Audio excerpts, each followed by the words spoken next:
Oi, meus amores, tudo bem com vocês? Como é que passaram de Páscoa? Ganharam bastante chocolate? Que bom, que bom. Mas a gente não pode esquecer que a verdadeira Páscoa é a ressurreição de Jesus, né? Aquele que veio para nos salvar. Nele tem salvação. Amém? Ótimo. Então, agora nós vamos continuar as nossas atividades. A semana passada, nós relembramos a unidade número 1 de português. E hoje nós vamos relembrar a unidade número 2 da apostila de português. E o título desta unidade é Trânsito Legal, porque nós iniciamos essa unidade falando a respeito de algumas regras de trânsito, né? Nós vimos que as regras, se elas são criadas, elas devem ser cumpridas, né? Então, se existem regras, nós precisamos cumprir. E com o trânsito não é diferente. No trânsito existem regras e essas regras, elas precisam ser cumpridas. Nós vimos que as crianças, elas sempre devem estar sentadas na onde? No banco de trás, isso mesmo. Dependendo da idade, com a cadeirinha adequada, quando é bebê com bebê conforto e sempre utilizando o cinto de segurança. Isso é uma regra do trânsito e as regras precisam ser cumpridas. Então, crianças sempre no banco de trás, de acordo com a sua idade, com a sua cadeirinha adequada e sempre utilizando o cinto de segurança. Lembraram? Nós vimos também a respeito de placas e dos significados dessas placas. Por exemplo, proibido estacionar, local de silêncio próximos de hospitais. Lembra que a gente falou que vocês viram que na nossa rua, na rua da nossa escola, tem essa placa porque tem um hospital, que no hospital, na rua do hospital, não deve se fazer barulho, porque nós precisamos seguir essa regra, porque ali tem pessoas que estão doentes. A gente precisa ter compaixão com essas pessoas, não é mesmo? Nós vimos também que todos devem, quando estamos em forma de pedestre no trânsito, a gente deve sempre atravessar por onde? Por onde? Isso mesmo, pela faixa de pedestre ou faixa de segurança. Então, a gente sempre deve. Pro, eu tô aqui no meio da avenida, mas a faixa tá lá no começo. A gente deve se dirigir até o começo, onde tem a faixa de segurança para atravessar. Lembra que um dos amiguinhos falou assim: Ô Pro, mas lá na minha rua não tem faixa de pedestre. Então, em algumas ruas de bairros, por exemplo, não tem faixa de pedestres. Mas então, Pro, como é que eu vou atravessar com segurança na rua onde não tem faixa de pedestre? O que, que eu tenho que fazer? Olhar sempre para onde? Isso, para os dois lados. A gente sempre tem que andar com segurança no trânsito, mesmo eu sendo um pedestre, né? Aí a gente sabe que nas avenidas possuem essas faixas de pedestres e a gente tem que atravessar por ela, ok? A gente sempre tem que fazer tudo com segurança. E aí a gente viu também que todo mundo faz parte do trânsito, desde uma pessoa como pedestre ou de um motorista de veículo. Ô, Pro, mas um ciclista numa bicicleta, ele faz parte do trânsito? Sim, ele faz parte do trânsito. Quando ele está em cima da bicicleta, ele é um veículo que deve respeitar o trânsito. E quando ele está empurrando a bicicleta, ele é um pedestre que também deve respeitar as regras de trânsito. Aí a gente viu que sempre o maior cuida do menor. Então, os ônibus e caminhões cuidam dos menores, os carros cuidam dos menores, dos ciclistas, dos motoqueiros, dos pedestres, o motoqueiro cuida dos menores, dos pedestres. Então, todo mundo precisa ter muito cuidado no trânsito. Ok? Deu para relembrar? Ótimo, muito bom. Então, depois nós trabalhamos a respeito do encontro vocálico. Ô, Pro, o que é mesmo encontro vocálico? Olha o nome, vocálico. O que que lembra? Lembra quais letrinhas? As vogais, isso mesmo. Vamos relembrar as vogais? Fala para Pro, qual que é a primeira vogal? A segunda. E. A terceira. I. A quarta. O. E a última? Isso mesmo, nós temos 5 vogais. E quando essas vogais estão juntas numa palavrinha, nós dizemos que ali existe um encontro vocálico. Então, o encontro vocálico é um encontro de 2 ou mais sons vocálicos em uma mesma palavra. Por exemplo, tem palavrinhas que pode ter o encontro de 3 vogaizinhas juntas, que também é um encontro vocálico. Existem palavras que os encontros vocálicos eles vão estar em sílabas diferentes. Por exemplo, olha ali a palavrinha rainha. O A e o I estão juntinho, não estão? É um encontro vocálico.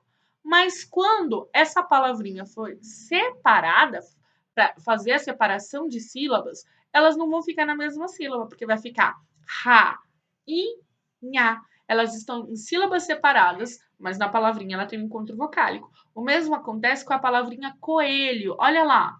Olha o O e o E juntinho, encontro vocálico. Mas quando ela for separada, vai ficar coelho, né? Vai ficar separadinha. Mas também tem os encontros vocálicos em sílabas que vão ficar na mesma sílabas. Olha só, por exemplo, a palavrinha caixa. Olha ali, o A e o I juntinho. Quando for separar, vai ficar cai-chá. Isso mesmo. E ali a gente tem um outro exemplo da palavrinha carteiro. Olha lá o E e o I juntinho na palavra. É um encontro vocálico. Então, quando for se separar, vai ficar carteiro. Então, nós vimos que o encontro vocálico, ele é o encontro dessas vogais na palavrinha. Algumas vezes eles vão ficar na mesma sílaba da palavra e algumas vezes ele não vai ficar, mas continua sendo um encontro vocálico. Deu para relembrar? Deu? Nós vimos também que existem palavrinhas inteiras de encontro vocálicos. Por exemplo, qual que é o sonzinho que o cachorro faz? Isso, au. Olha lá o sonzinho dele, ó. Au. São duas vogais juntas. Aí o menininho caiu. O que que ele fez? Ai. Nós temos mais uma palavrinha, um encontro de vogal, né? Ai, se eu levo um susto, se eu tropeço, eu derrubo. Ah, eu falo ui. Olha lá, uma palavrinha com encontro de vogais. Ou quando eu encontro uma pessoa, eu cumprimento ela falando oi. Olha lá, uma palavrinha com vogais, com encontro vocálico. Então, o encontro vocálico, ele é o encontro de vogais quando tem duas vogais juntinhas numa mesma palavra. Deu para relembrar? Podemos prosseguir? Ótimo, muito bem. Então, após o encontro vocálico, nós falamos a respeito da onomatopeia. Lembram que é a onomatopeia? Onomatopeia é aquela escrita que representa um som ou um ruído. Por exemplo, tem ali o menininho comendo um hambúrguer. A palavrinha que está ali é nhaque. O que representa esse nhaque? Alguém comendo. Então, isso é uma onomatopeia. Ou quando tem alguém chorando que faz buá, né? O que a gente lembra?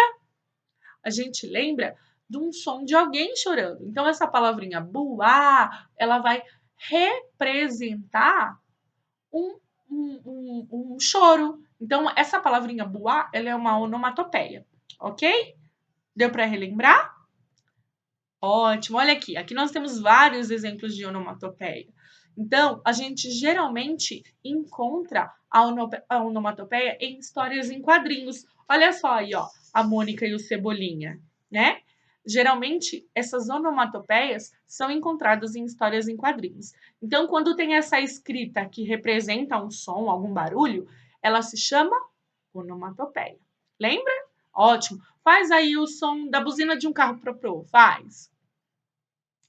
Isso, bibi. Então, quando tem essa escrita, bibi, a gente vai lembrar do som. Então, esse bibi, ela é uma onomatopeia. Ótimo. Agora faz o som do telefone. Faz o som do telefone.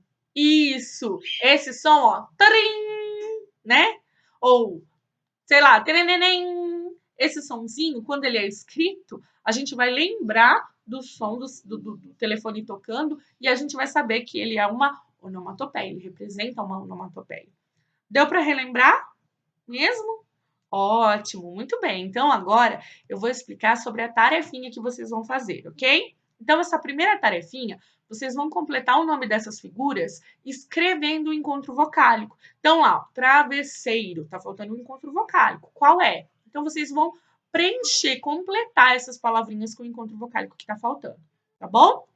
E a outra atividade, na número 1, vocês vão desenhar o que representa cada onomatopeia. Por exemplo, a primeira é miau, é uma onomatopeia. Eu sei que eu vou lembrar de um som, mas eu vou lembrar do som do quê?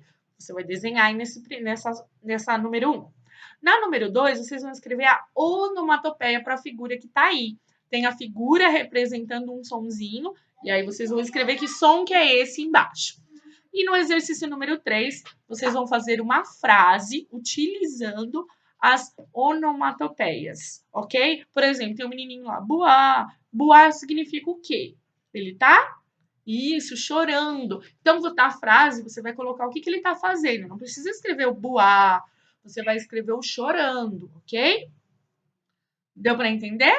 Ótimo. Então, quem está com o caderninho de português, depois que terminou a atividade, você pode colar no caderno de português. Quem não está com o caderninho, vai fazer a atividade e deixar ele dentro da pasta, ok? Aí, assim que a gente voltar, todas essas atividades serão coladas no caderninho de português, ok?